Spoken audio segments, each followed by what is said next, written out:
Ngaluenga mata upo se fulu tasi. O le whaatonu atu a Peteu ilo na alu atu inu ese. Ua whaalongo le ua apostolo ma le auso Iutaia. Ua talia inu ese le afio ngā le atua. Ua alua e fo i Peteu Yerusalema. Ona fefina ua i lea mai o le au peritome. Ua whaapea mai. Na e alu atu i tangata i le peritome ina. Na o taua ai fo i whaatasi ma i lantou. O nā fuale o Peteu o na fola whaasolo i ante i lantou. Ua whaapea atu. O au nei sa o tatalo i le a aio iopa. Na o iloa le whaalinga ina ua whaalia mai. O le tasi mea waru ifo peise i e lautele. Ua tutu ifo mai le langi o na pito i whaa. Ua o lava i ate au. Ua upula toa mamana tunatu iai. Ona o iloa atu leo manu vai whae tataa. Ma manu fe ai, ma mea fe tolofi, ma manu fe lelei. Na o whaalongo atu fo i le si ufofonga, ua whape mai i ante au. Pete rue, i nā tūia i lunga, i nā fasi, ma ai. Aua ufa i antu, leli ie, aua lava. Aua ele i to ia lava lo umutu sina mea ai e sā, po se mea leanga. Aua to e tali mai i ante au, le si ufofonga mai le langi. O mea ua wha mamai na e le antua, aua i te taua e sā. Na whaia wha atolu le nei mea, ona to e sisi le o mea umalava i le langi. Wha uta foi, sa tutulo mai tangata e to toru le fale na o iai, na au ina i ante au mai kaisa reia. Na whai mai le nganga i ante au, ma tau te o mai lantou. Aua la vale masalo salo vale. Na mātou o fo i male au uso nei e toa ono. Ma mātou ulu atu fo i le fale o le tangata. Wana tala mai i ate i mātou ilona ilo atu i le angelu na tō mai ilo na fale. Ma whai atu i ate ia. I nā a au atu ia ni tangata iopa e a ami a Simona e ingoa i a Peteu. Na te whai mai upu i ate oe. E whaola i nai oe a toa malo a inga o malava. Na amatau na outau talantu. O na fio ifo leo le nganga pa ia i ante i lantou. Whapeo na fio ifo i ante i tantou i le amatanga.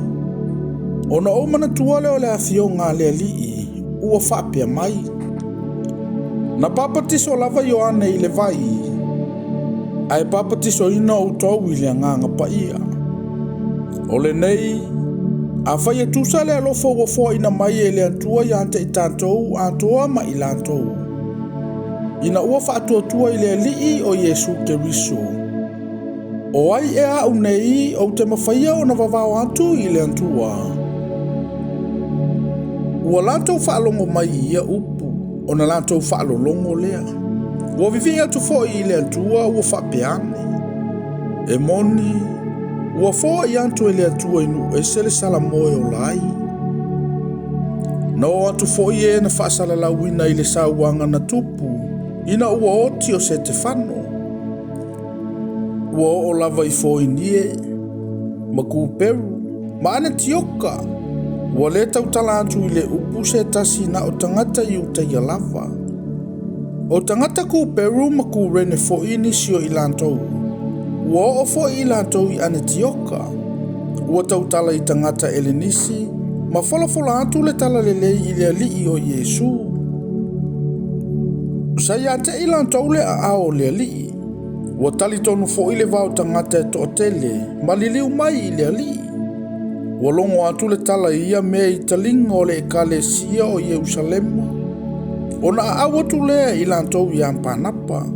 Ia alu atu o ia i o lava i ane tioka. Ua o atu o ia, ma ua iloa le alofa tu no le atua.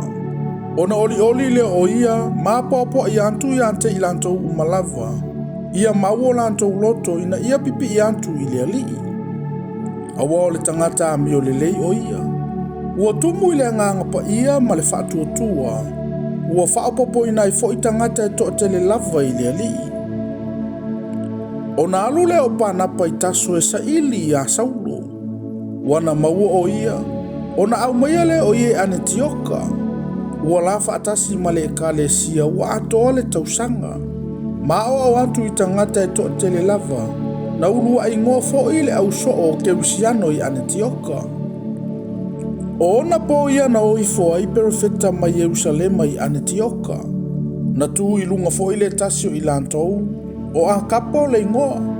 Na whailoa ia mai le anganga le onge tele o le antupu I le lalolangi uma. Sata unu ua ifo I le nofua I ngā kaisara, kala o tio. O na filifili le taito atasio le au soo, ia whaatatau I mea ua manu I ai. E avatu ai se alofa I le au so no nofo I utaia. Ua whai ai fo ia I lantou, ua momoli e pānapa ma Saulo I toia ina.